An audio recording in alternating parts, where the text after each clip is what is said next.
Yeah, man, we got to rip through this. Junwi took like 3 hours to set up his mice. So I know. Junwi actually came down here and built his computer. It took so long. We had a delay. So this was supposed to be our third best of 3. It's now our fourth. Yeah. Here's the proximity issue. They're pretty close. And just like in that proximity issue on Lost Temple, the question is, where do I take my third base, actually? Do I take it here? That's kind of close to him. Yeah, you probably here don't want to. Is even riskier, I think, in some way. Probably the main behind you, I think. Yeah, maybe there, I guess. That might be where you want to take it as Zerg. If you're against somebody who's slow, you could go here, too. Yeah. As Protoss, I feel like you could take a closer one, and just because Zerg is never really attacking. Sometimes they counterattack bases, but they never really just run into you and attack you like Protoss does. It's more of a reactive, wait them out, kill their army. Positioning, yeah. A lot of stuff like that. Pretty early scout here.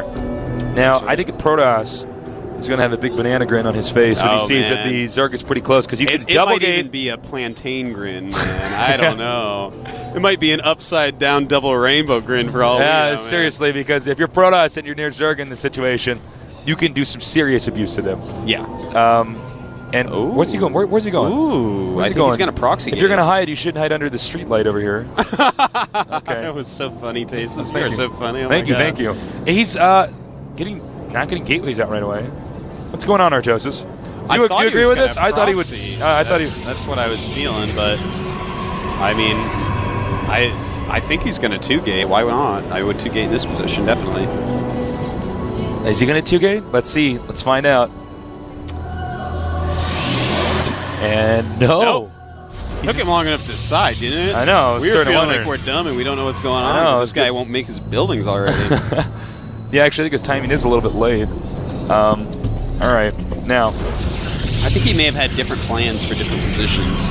Well, I think he got in a situation where he thought, oh, he's close to me, but he already made the probes or queued him or something, and then if I cancel, then I lose money. Now, Junwi, who was a beast in StarCraft 1. Yeah, and a beast in StarCraft 2, to be perfectly honest. He's doing so well on the Korean ladder. This guy is dominating. Okay, so here we have the Cybernetics core. So, similar to the last game, there's going to be a narrow hallway at the Protoss' entrance, which one Zealot can block. And I think Junwi learned his lesson from the previous game, which is don't just send Zerglings over there because... Yeah, he's gonna use his force fields correctly. He's gonna just snap those Zergling necks. By the way, I think I called the force fields in one of our previous games a stasis. Oh yeah, I think you called it a Stalker Dragoon. We're sorry about that.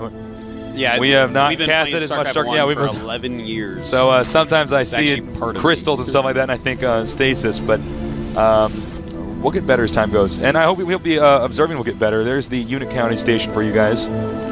Please give us some more feedback on what you'd like to see most. Do you want to see the unit counting station most? Obviously, we have a lot of stuff. You guys want to see APM? Let us know, and we'll try to incorporate that. We want this to be the best experience for you. You got to be careful here.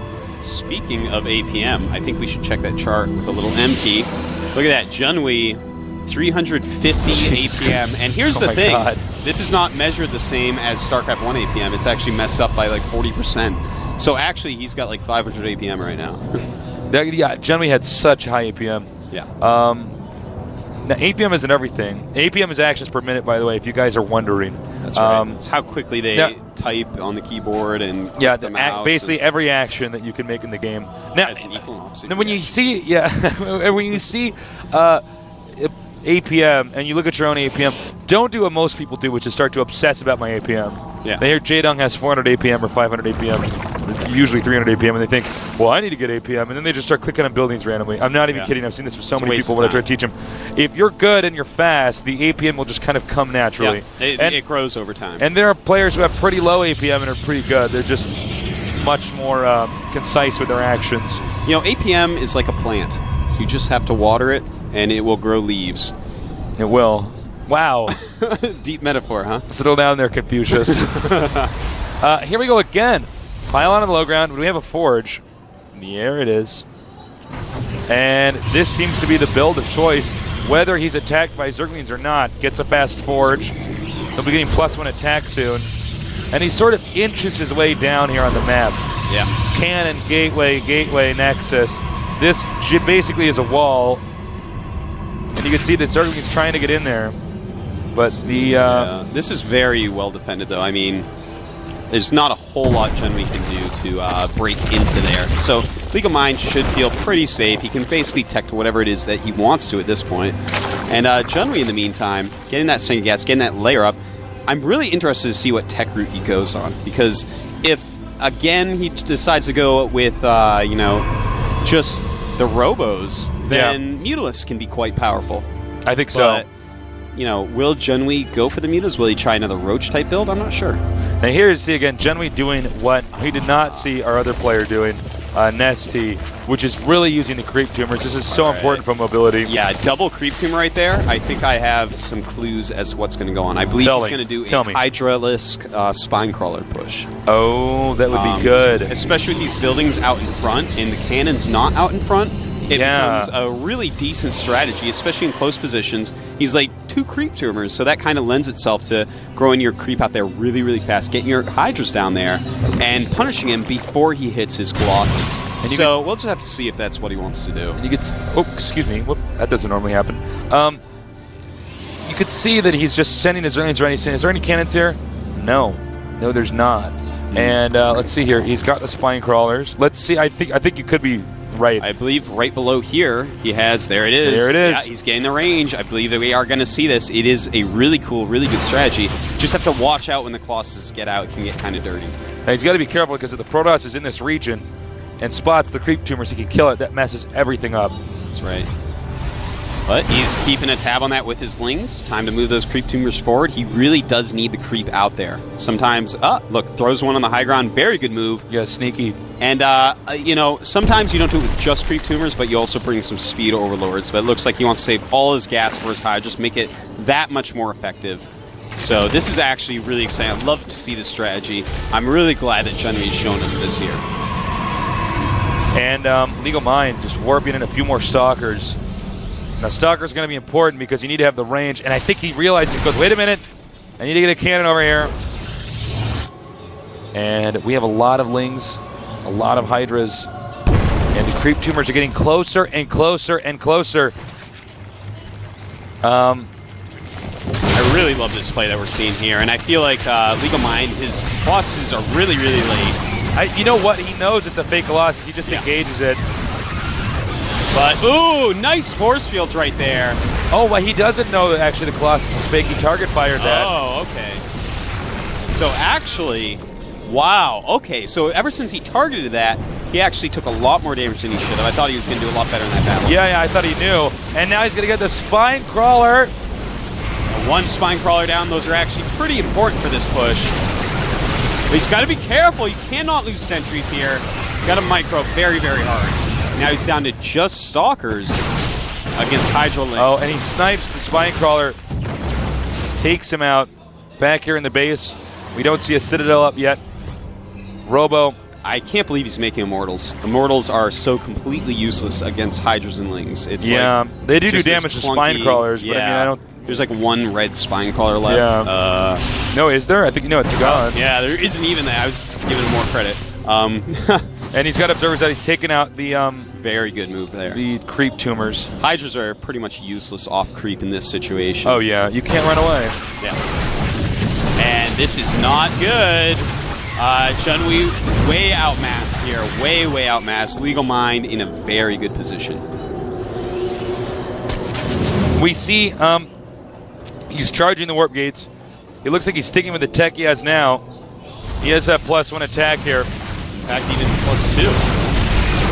Or no, +1. And he's Hydralists do a lot of damage, but they take a lot of damage. It's not like Starcraft 1 where they're sort of the meat and potatoes unit of the game. It's actually not the case at all. That's right. They still have 80 hit points. Everything else in the game got a little bit stronger, so they die very, very quickly. But again, they're like machine guns in this game. They are. Very slow machine guns, like those old school ones on like the 2 wheels that look like a wheelbarrow. Oh, I know what you're talking about. Yeah, like someone holds the bullets. It's one of those. Oh, he's going around here. Actually, nice attack here by our Zerg. He's got the Immortal. The Hydralist doing some damage. He has gotten the Protoss' army pretty low here. And you can see the Zerg economy looking pretty solid. Ooh, the natural actually not quite enough drones. Oh, you're right, actually. Excuse me. Wow, that's going to hurt him a lot. He has a lot of gas, not a lot of minerals. And look at this, a lot of Zealots popping out. I wouldn't mind him actually hopping over and making the Mutalisks. Yeah, he does have a Spire, so he might be doing that. This is a tough position for Zerg, because Zerg needs to get a third base here and fast. Yeah. Protoss is just powering, trying to just hang on for dear life here. But eventually the Zerg's going to run out of money. Well, not with only 5 drones, mind. But I mean, like, economically, he's going to be in terrible shape. I mean, he's actually making so many attacking units. Yeah. And, well, it looks like, I don't know, it looks like he's just trying to keep this army down here, while I think he is doing a mutalist tech switch. Now, the thing is, switching into mutas is so hard. It's just so hard to do, because you need to get a ton of mutas. You need to start them early and often. But there's not a whole lot of units there that hit air, 6, 7 Stalkers and 3 sentries. Okay. So if he can flank, maybe Jesus. If he gets some links in there, maybe target fire the Stalkers and sentries, and have the mutas clean up the rest. Here we go. Protoss smartly backs off. And a real Colossus is out. I think that Junwi is feeling a little bit scared right now. Basically, LegalMind has seen the mutas. He can just produce anti-air non-stop from this point. He's got the mutas in here. Beautiful kills. Oh, wow. This could change everything. Protoss is going to counterattack. He's going to get the Nexus. He's going to go for Thermal Lance, take out that Robo. No, he decides to return. I think he realizes actually doesn't have enough to hold off an attack over here. This is a pretty big commitment here from our Protoss. He's got proxy pylons. I don't know if Zerg has enough. It's a lot of mutas, but there's also a lot of Stalkers here. Very few ground units there to really help out the mutas. But, oh my, look at this. So many mutas. Too many. There might just be too many. And you can see he's bringing some more Stalkers in over here. Can he? This is all that Zerg has is these Mutalisks. If the Mutalisks die, that's it. With every Stalker that pops out, this becomes scarier and scarier for Junwi. He needs to get a few more Stalkers and he can take out these mutas. I think just barely the Zerg's going to hang on. He could take the Immortal and the Colossus and try to take out the expansion while he sets some more Stalkers in here. Yeah, it looks like more Stalkers warping in. I don't think Junwi can hold this much longer. It looks like LegalMind may take this game 2-0. And Hatchery at half health here. Zerg is just hanging on. It's a total cliffhanger right now. He's moving out. And the Hatchery's getting low. The Hatchery. Nice surround there on that Stalker, but will it be enough? There's still 4 more Stalkers in the Sentry. 1 Stalker falling, Sentry down. The Hatchery's dead. I think he might have done all the damage he needed to do. And now you can see even the Zealot's going to take out the Spinecrawler and potentially the Spire. Is a threat right now. I bet he wishes he didn't make the Spire there. Yeah. 4 more Stalkers joining the battle. I don't know, man. He's going to have just about nothing left here.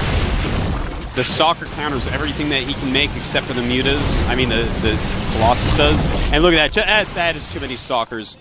The mutas aren't going to do anything else this game. No, it's just too much. Junwi, another Gosu. I know, a great player like Nestea. Yeah. In fact, even a greater player in StarCraft 1, but LegalMind, and Spunky a very strong out of this too. That's right. The old entire day of upsets, yeah. And I don't know if these mutas should be going out here. Maybe they should stay at this cafe here. Because honestly, the Protoss is too strong. Zerg is running circles around the Protoss, literally running circles. Not figuratively, like he is. The Protoss can't catch up, but he's actually running circles around, trying to make it so that he doesn't have to fully engage. So the Protoss is scared of counterattack. This is going to be it. Yeah. Not very many things to defend with here. 2 Hydras, Queen, and 2 Spinecrawlers. No, not going to do it. Sorry. It's just too much. The Den goes down. GG any second. Zerg sends his remaining units to try to clean up. It's not going to be enough. And that's all she wrote. Wow. Really well played by LegalMind. Junwi is out. GG. Very nice play by LegalMind. I will give it to him. One hell of a game there. And there you see. Yeah, he is a happy man. Very versatile player he is. I'm going to get all that money. I've seen him do every single strategy I can even think of. And those games have showed us some really strong macro Yeah. some really good decision making. And Junwi is out of the tournament. Yeah. You know, I think he was one of the players that people really wanted to see. Thought Yeah. that he'd do really well. And another Zerg out. Peace. Kerrigan, your tears won't save you now. There's... I bet you wish the Overmind stayed around. I know. I bet you my things were going a lot better when the Overmind was in charge. Yeah. Okay. Let's see here. We got our last game of the day. This is the most games I've ever casted in a day. Yeah, it's quite a few. This is pretty extreme. It's extreme casting extreme Starcraft, Starcraft 2 casting. I wish I had some Mountain Dew. Yeah, man. Starcraft. It's a pretty extreme game. Yeah. We're going to go snowboarding after this. We're extreme guys. TG Sambo, our sponsor. Intel. Also our sponsor. Also our sponsor. I am Tasteless. This is Artosis. We are StarCraft 1 professional gamers. We are StarCraft 2 pros as well. You're on MYM. I'm on Team EG. I'm actually EG Tasteless. And we love StarCraft 2, and we're here to just tell you guys what's going on. It's actually so good. I didn't think StarCraft 2 was going to be as good as StarCraft 1. I am happy to say I was wrong. You were wrong. It was wrong, and it's an awesome game. I think we might get this next game started pretty quickly. We're going to go to a commercial break. Artosis is going to interview our winner, and you know, you can go to the GOMTV.net forums. Yeah. Ask as many questions as you would like, and if we use one of your questions, we'll give you a shout out. Yeah. I suggest you ask questions before the match is over because we don't really have time. Yes. So sometimes I'm having to make up questions on the fly. Yeah. Literally, if you have a question, send it in while you're watching the match, or we won't get it because for either player. Yeah, you know, because we just do not have time. Yeah. I'm actually doing these in the 5 minutes in between. Yeah. And I have to pee. So. Yeah. You actually haven't had many bathroom breaks. No, I've been. Since we've been down here. That's right. That's why I'm all wiggly and jiggly. You think he's excited? He's actually just sitting there going, "Oh, my bladder." Guys, it's been so fun so far. I can't wait to see our last game. And, yeah, this has just been awesome. Absolutely. Also, check out thehandsomenerd.com. That's the clothing line Artosis and me run for esports stuff. Add us on Twitter. I'm Call Me Tasteless. I am Artosis. Yes. We'll be back. Maybe taking a break. See ya.